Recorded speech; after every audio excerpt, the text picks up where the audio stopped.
यो चाहिँ चाइनाको भिडियो हो होइन। अस्ति चाहिँ एउटा पुरै सहरमा बाढी आएको भएर त्यहाँको सेना चाहिँ त्यहाँको जनताहरूलाई चाहिँ रेस्क्यु गर्न गइरहेको छ। उनीहरूले चाहिँ सबै जनताहरूलाई चाहिँ रेस्क्यु गर्यो है, जुन चाहिँ यस्तो विधि प्रयोग गरेर।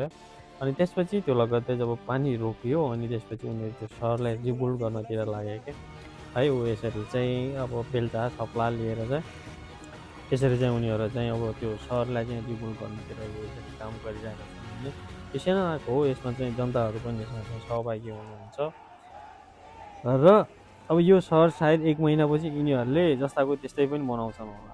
अब यही कुरा नेपाल अब होइन चाहिँ हाम्रो सुकुम्बासीको नाममा हुकुमबासीहरूले सरकारी जग्गा हडप्यो भनेर चाहिँ यसरी झोपडीहरू भत्काइदियो होइन, उठीबास लगायो।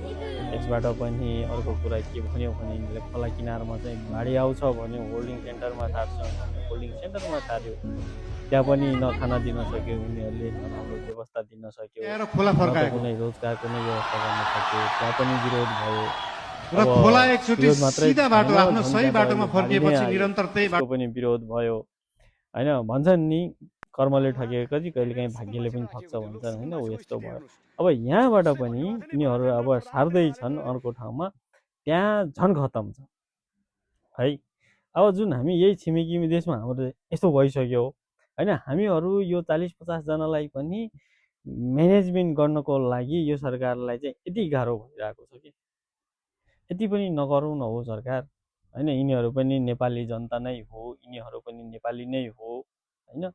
अब अर्को कुरा जुन यो बच्चाको चित्कार सुन्नुहोस् न एकचोटि होइन, ऊ त बच्चा हो नि होइन। अब यो बच्चा भोलि ठुलो भएपछि देशप्रति वफादारै होला र, देशको लागि मर्न तयार होला र? अहिले बच्चा छ, अहिले गरिब छ, अहिले उसको उसको दोष भनेको यही हो कि ऊ गरिब परिवारमा जन्मियो। ऊ भोलि गरिबै त रहँदैन होला, तपाईँहरूले बचाउनु भयो भने। ऊ भोलि त्यही सानो त हुँदैन, सानै त रहँदैन होला।